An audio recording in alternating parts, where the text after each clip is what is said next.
Hey there, have you ever felt like communicating online with customers is like navigating a minefield while blindfolded?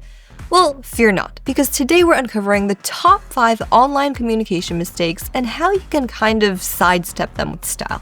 So let's dive in. Mistake number 1, the Vanishing Act. You know when a customer reaches out and the response is slower than a sloth on vacation?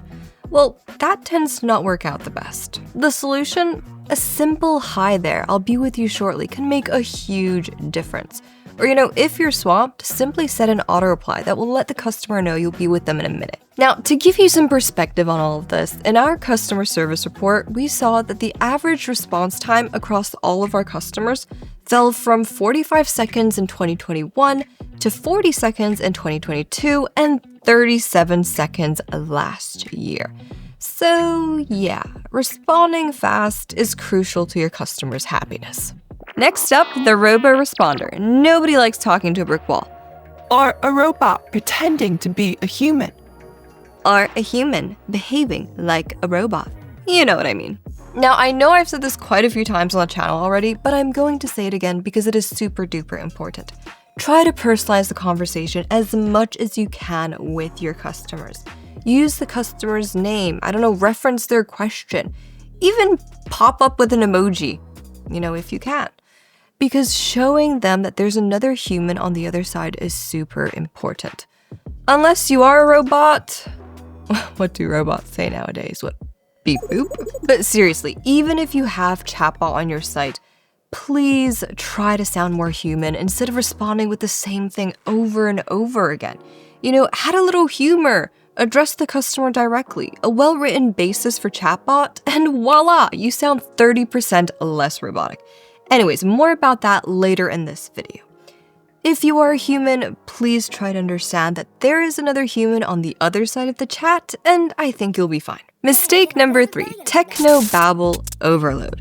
So this occurs when you unleash a torrent of industry jargon on the customer and they feel like they're decoding alien messages. I mean, just listen to this.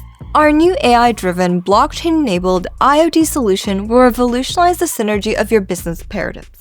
See the problem? When you use too much jargon, you can lose your audience. So please keep it simple and speak their language. Now try to explain things as if you're talking to your favorite aunt. So not too tech savvy, but definitely interested. Now, if you must use those complicated words, try to sprinkle in some explanations.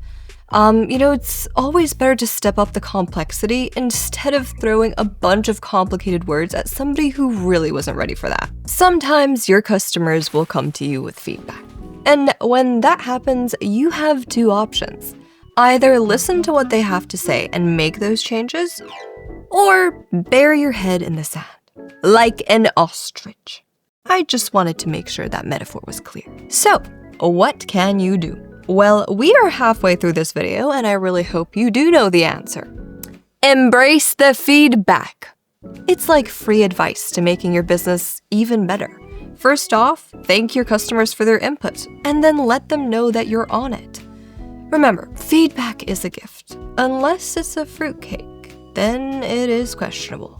Finally, mistake number 5, the over-automation apocalypse. When automation goes from helpful to Skynet is taking over. Now, remember when I said earlier that we'll go back to chatbots? Now is the time, friends. Listen.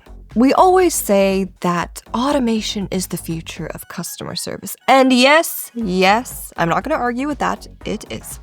Nevertheless, if you overdo it, your customers can feel like they're being treated as objects, and that is a big no-no.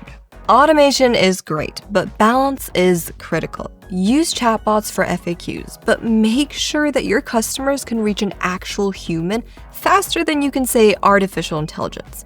Now, you can use chatbots to triage at the beginning of a conversation or to solve, those simple customer questions. Still, you always want to make sure your customers can reach a human if needed.